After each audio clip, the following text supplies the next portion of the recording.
Legion, as we're here, like always, and let's just quickly just get through what I have to say. Nothing bad or anything, because that kind of came off ominous. And let's just kind of discuss. Please sit down on the. We got to talk. No, 15-minute video. It's like 15:25 or some crap. It's pretty long. This is a little different. I haven't done. It's actually 15 minutes right on.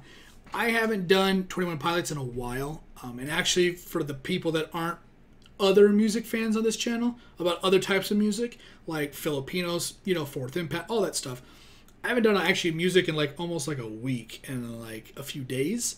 So I go, crap, I got to get some music out. So we're going to be doing a lot of music this week. If you guys want to check out any of the other stuff, check that out. But this is actually not going to be like a music video. People want kitchen. They want...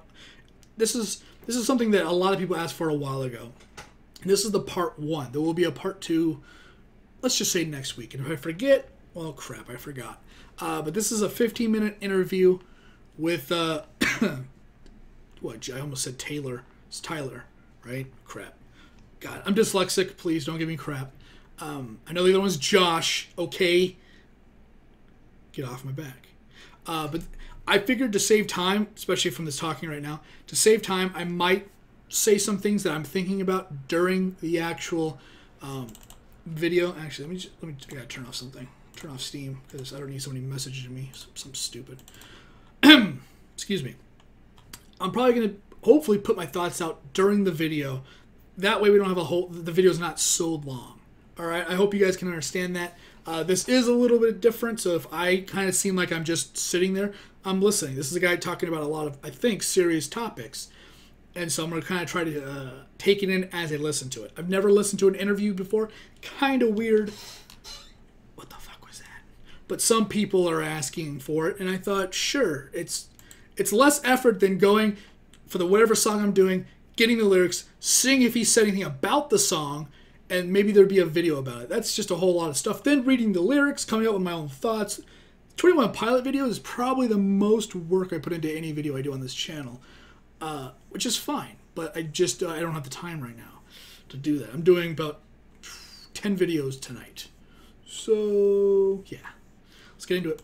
Explaining songs and what they mean. And I'm interested in this, so. Kind of odd for me to talk about because it's odd for me to listen. What are you trying to say in that song? I'd like to just tell them I said it in the song already. I'm one of those that's like, what is it? I want to know. Continue talking about something that I already felt like I said the way I wanted to say it. I get that. Okay. But here's kind of a song by song cool. commentary on the album that I named Vessel. Oh, okay. Okay. The song is called Ode to Sleep. And you've done that. It's a lot of songs that I write have to do with sleep because it's something that is so important. And for whatever reason, there's a lot of people who struggle with finding the ability to sleep. Yeah. 5 hours, maybe. As much as I can go into the lyrical content, it's one of my favorite songs to play live. I've heard that. Somebody in the comments told me. There's no rules. Or at least I didn't think there were any rules when I wrote that song. If I wanted to slow the tempo down, if I wanted to rap, if I wanted to change tempo again, and then sing, I thought you could just do anything. The truth is you can do anything, it's just some people find it odd and they don't like it very much sometimes. Screw them. But it's a perfect song to have. Go listen to Taylor Swift. Because it no offense. lets people realize, hopefully, that this album is going to be different than anything you've heard. I think that's what every musician hopes for. The second song is a song called Holding On To You, and that was our first selection for a single, they call it. And a single is a very odd thing for me to even kind of think about, because I come from a background of writing a slew of songs and having it be enough songs to fill up a CD, so then that's what I put on a demo and there put it it is. up online for people to hear. And I'm not used to operating under one song representing who we are. Yeah, that's kind of crazy. It's how it works, But though. I guess it's not a bad representation, just because it's so eclectic. People make albums based on that one song. Sometimes I that's true. do enjoy the song a lot. There's something about fitting 5 chords into a progression that really makes me excited.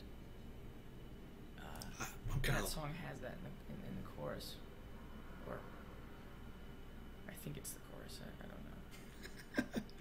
But I'm glad he doesn't know either. It makes me feel it's better a about song myself. that really gives people a good understanding of what I was trying to go for musically at the time.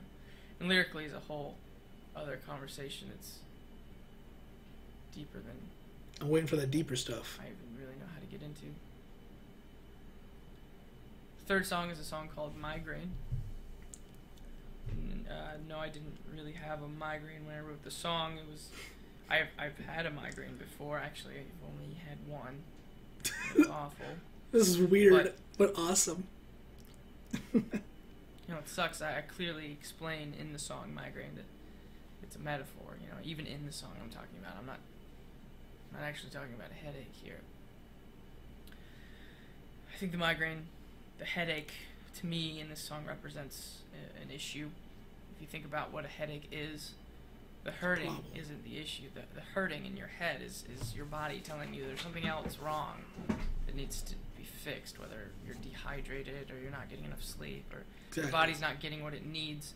So it ultimately sets off an alarm that's saying there's something wrong, and your body gets your attention. Pinched nerve.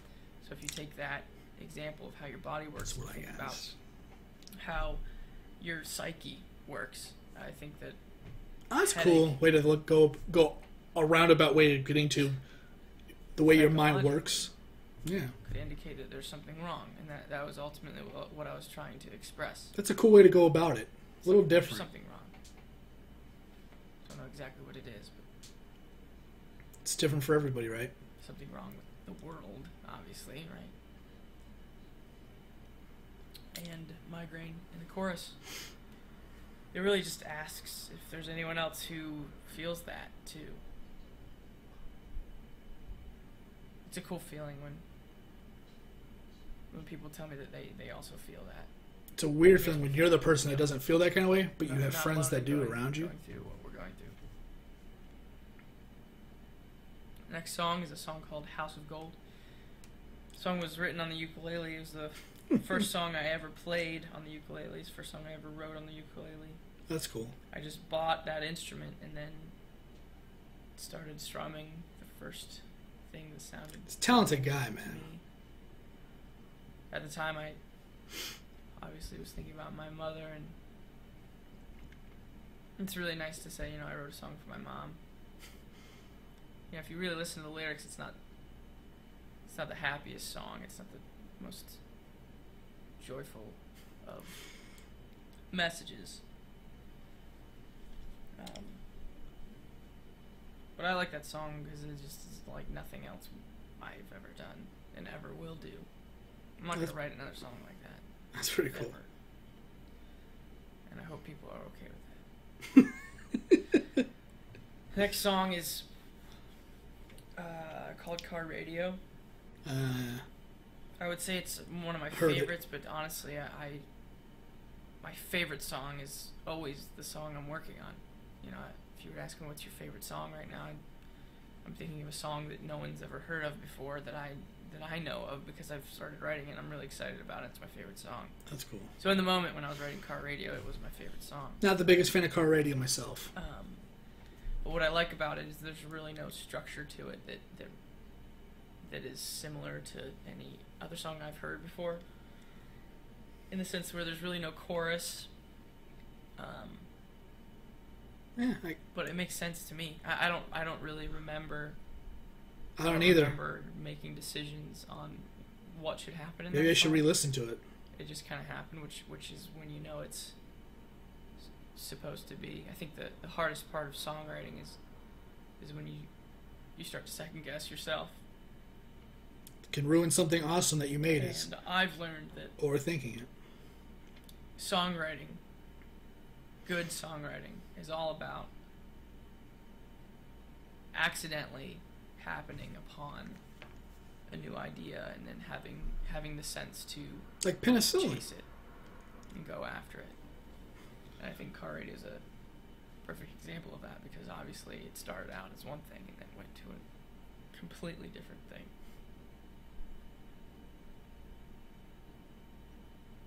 The next song is called Semi-Automatic. I haven't heard that one either. It's different than a Yeah. lot of the other songs too, in a good way, I think. It's a very bouncy, happy Oh. sounding melody and everything. And, I was gonna say I'm into the movement. but there's the lyric know what that that I like making someone cry. Wow. If you really think about that, it's really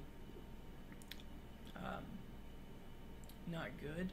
It's like domestic You like to violence. make someone cry. I mean, it's like one of the most Yeah. hateful or evil things you can do is to gain pleasure out of seeing someone suffer. And Yeah. if you think about the reasons why we do things. Like a If I know I'm masochist. going to hurt someone or Serial killer. do something wrong, why would I ever do it again if I saw that it hurt someone? Why is it that we continue to do wrong things? Yeah. Why do we continue to Compulsive do behavior in some. things we know are wrong? Why is addiction even a thing? And these are all things I ask myself, and I know there's something wrong with this world. There's something wrong with me. There's something wrong, and I don't think there's anything wrong with the world. If what he defines as, this is just really quick, if what he defines as wrong was fixed, then life wouldn't be worth living. We'd live in a perfect utopia, and there would be no innovations. There would be no progression in life. It's the flawedness. No man, woman, or whatever can be perfect.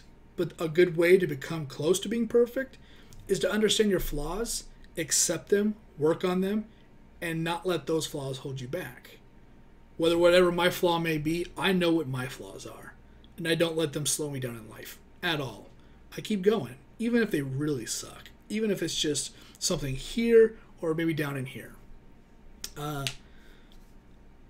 I kind of disagree with his general message of the world's wrong. And my response to that is the world needs to be broken to keep moving. Because a perfect world can't exist. I don't think it can. we need to figure out how to fix it. Because if, There's also a gray area to all that. as a brother, if I want to be the best brother in the world, why is it that sometimes I'm the opposite? I'm the opposite of a good brother. But I want to be a good brother. Why does that happen? Why can't I make that connection? Why can't I do what I want to do? Life is fluid, I guess. Why do I always do what I don't want to do? Because it's easy to be bad and hard to be good. The next song is called Screen. I also wrote this one on the ukulele. It was never my intention to be a ukulele guy. I just played it. I accidentally bought it at a used music store. That's funny. It's a song I wrote, and I wanted people to sing with me. That's a cool. Yeah. I didn't really know if there was going to be anyone to sing these songs. That's what's really cool about this album, is that, all of these songs were written in a place, in a time where I didn't really know if anyone was going to hear them, ever. And I'll never have that back now. Yeah, like when people talk about reading the book the first time. Now, once things have gotten That incredible book. better for us, and there's an audience of people who are interested in what we're saying. I'm glad there's you I guys to realize watch them. there will always be people interested in what I'm gonna write, Yeah, for sure. and there used to be no one really that interested. And these songs were written without any pressure, without any goal. Really. Okay, camera guy, please keep it together. No standard, no structure, no reason other than this is what I was going through and this is the type of song I wish someone else was writing, so I'm going to write it. Yeah, no corporate guy on your neck. Next song is called Run and Go. It's hard for me not to think of a song in its live context. You know, I love playing music live. It gives me an opportunity to manifest what those songs are saying and live them out in front of people. And this is a song that I wrote visualizing people out there. The fact that he can do it live and be good at it at a concert in the middle shows of the the day, technique and skill, man. where you can see everyone and forget all about the fantastic lighting and you know the haze of a concert venue and all the things that go into a live show. If you strip that all away and you just have music and an audience, you know, what kind of song do I want to show someone? I bet you a lot of I'm not gonna musicians show 'em thought like that way. A heavy dubstep techno song. Right. It's daytime. I can see the person next to me. It's just not. It doesn't fit. I think this song, "The Run and Go," is one of those songs like, "Hey, I wrote a song. I'd love for you to come over to the side of my piano and let me show you it." I might check out Run and Go. That sounds good. Weird names. The song "Fake You Out" is it's interesting. I write in F sharp a lot because it's the black keys, and for some reason those were the first keys that I touched when I started playing the piano.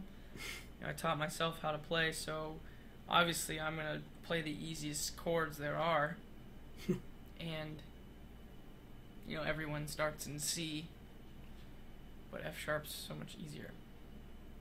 You try it one time, go to a piano and just hit all the black keys. It'll sound kind of cool. You won't even know what you're doing. So this song is one of the few songs that is in F sharp. And I mean the synth line, the melody, it came natural, and for all you piano players, get on one of my that. favorite lines. And lyrically, it just talks about what it talks about. You know, it's hard for me to explain it. That's why we're here. But it's really about just putting on a facade for people. Oh, okay. When I think about being on stage, trying to look cool, you know, for you right now, it's like I'm wearing a really nice shirt. I don't have to wear this shirt. It's a cool shirt. My roommate gave it to me. It's actually pretty sweet. I'm trying to look cool. Look cool in heathens. Like I'm worth listening to or something. The song kind of touches on how we constantly have to like lie to people. Really quickly, if he's talking about facades, putting on a cool shirt, putting on a cool show, blah blah blah, all that stuff, we gotta look at the opposite too. What's the opposite of the rock and roll guy that wears the messed up jeans, the shirt? Is it because he doesn't care, or is he trying to be cool as well? I think there are a lot of people trying to look a certain way, except for Weird Al Yankovic. He just don't give a fuck, does he? Yeah. About who we really are. And it gets dangerous when you start lying to yourself. Yeah. And so I like this song because it's a moment of honesty. Seeing someone outright denial is a scary thing. It really is. And that just kind of ended like that. I didn't realize we were that close to the end. Seeing someone in denial is like, it like gives you goosebumps. You're like, dude, what do you mean X, Y, and Z? Like, what are you thinking? No, you can't do that. She's not coming back, or whatever the situation is. Put the gun away. You don't need a gun to talk to her. You know, it's like people that think that kind of level of, no, it'll be fine. Let me just get it so she knows that I'm serious. No. What? It's like, that's just an example, but people that lie to themselves have no problem lying to anybody else. It's scary if you know something. If you're one of those curious people and you know something about somebody, or you know they did something, and you go, why'd you do that? Why'd you say that behind my back? And then you did this, and they're like, I didn't. What do you mean? I would never do anything to hurt you. You're like, okay, I'm going to leave now before you eat my leg, you psycho. I know this is a very different kind of video. It's 20 minutes already. Fuck. I know this is a very kind of different video. This wasn't for me to hoot and holler and yell and stuff like that. This was me to listen. This was me to kind of give my critiques and listen. That 15 minutes went by quick. But yeah, I've never heard any of this before. So this was for me to listen to as well and kind of, kind of get an in-depth look of what he's talking about. Some of the stuff that he's saying, he doesn't even crack a smile when you think he would, you know? I don't know, man. I guess that shows just kind of the level of what he's talking about. I kind of thought maybe we get into more stuff from some of his other songs that maybe talked about self-harm or something like that, since that was a big discussion on some of the reactions I did on specific songs. But he didn't really get into that crazy. I liked his migraine explanation a lot, talking about how migraine is your body's telling you that you don't have something going on, and your brain is not liking that. But then he kind of reversed it all the way to kind of a more of the synaptic level, the personality level, that whatever that is not scientifically able to be extracted from you. The thing that makes you who you are, your personality, that mystery, and the fact that he kind of wrapped it around to that was really cool. That was probably the more surprising parts of what he was talking about. I'm glad to see a musician that has an actual thought in their head when they're writing.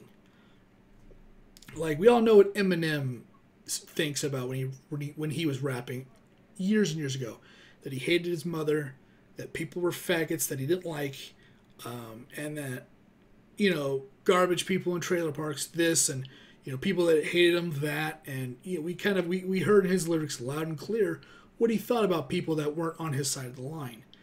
And I guess if you're one of those kind of people that enjoys looking stuff up like this for other musicians in any other capacity, then you probably get it. I am somebody that hasn't in a long time looked up the meaning to a song or a musician explaining what they meant. It's been a long, long time. I mean, like, Jesus, that's like MySpace stuff. It's like, it's just ancient. And I haven't done it in a long time. So it's kind of nice to kind of come back to this and check some of the stuff out and see what he has to say. I really enjoy this, I think, a lot more than his music, because it's like we get the music, but this is like a unique opportunity to hear something that's behind the music. And I think that's like more important, I guess. I think it's more enjoyable to listen to him talking about and describing what it is that he created, because his music can change the mood of a person for good or for bad. And that's a lot of power, and that's a lot of responsibility. And we get an actual kind of interview, and he's just the kind of guy where you don't have to wait for him to schedule some kind of thing on Ellen DeGeneres or some late night talk or some bullshit like that. It's probably Josh with the fucking camera, shaking the crap out of it, and recording him while he's doing it. And that's the best part, I think. I also kind of want to elaborate that his favorite part is doing stuff live, and he's really singing live, because I've seen some of his live stuff, which is really cool, because I remember the band Muse was considered to be one of the best live bands ever, and when I first heard them live, I got a whole new respect for people that try to do music live, that don't have like their audio, you know, and they're singing with it. That do it real live. I got a whole new perspective and a whole new found respect for not just Muse, but Muse kind of opening me up to thinking about other bands that actually do something live. Marilyn Manson doesn't do stuff live. I probably think Slipknot does. AC/DC, of course, they do their stuff live for the most part. But I mean, AC/DC is like hardcore, old school, raw talent. Ain't no auto-tune with this guy band. That's why they're one of my favorites. But him doing stuff live is pretty awesome. And him liking to do stuff live and doing it live the right way, that's cool to see. I think right there with that, I'm going to get out of here. My voice, whew. I'll see you guys on the next video of whatever I do. If you like the video, like the content I do here, like, subscribe, or share. Remember, it's completely up to you. I do appreciate it, though. If you want to leave a comment on whatever I've talked about in this video, whatever I discuss on this channel, you can always leave a comment down in the comment section down below. Love to hear all the comments. You got a link? Leave me a link. That's a loud truck. Oh, that's a fucking loud truck. What a dick. I live next to a busy road. If you don't like this video, understandable, keep it to yourself. This was a request from a handful of viewers. And it doesn't matter if it's 10 people asking or one person asking. I'll get to it at some point. If it's interesting to me, or if it's not interesting and I don't hate it, I'll get to it. I'll check it out always, because you guys want me to react to something. I take the time to go, I could react to that. It's not like bad. It's not horrible. It's not like I despise it. Yeah, I'll check it out. So, and this was a very different situation. I understand. I hope you guys enjoyed. Maybe the minor. I only talked over them, I think, twice, maybe 3 times. Apologies for that. But I had something to say, and I didn't want to lose train of thought. So I hope you guys kind of understood and enjoyed what I had to say, along with what he was talking about in the world. These are my personal views. I'm not saying things are right, wrong, true, or false. This is just who I am. So remember that before you start, I hate you, you creature. Somebody called me a creature. It made me laugh. But anyways, with that being said, guys, thanks for watching. Thanks for hanging out. I do really appreciate you guys taking the time to give this video a chance. Once again, my name is Azrael, and I'll see you on whatever video I'm doing next. Later.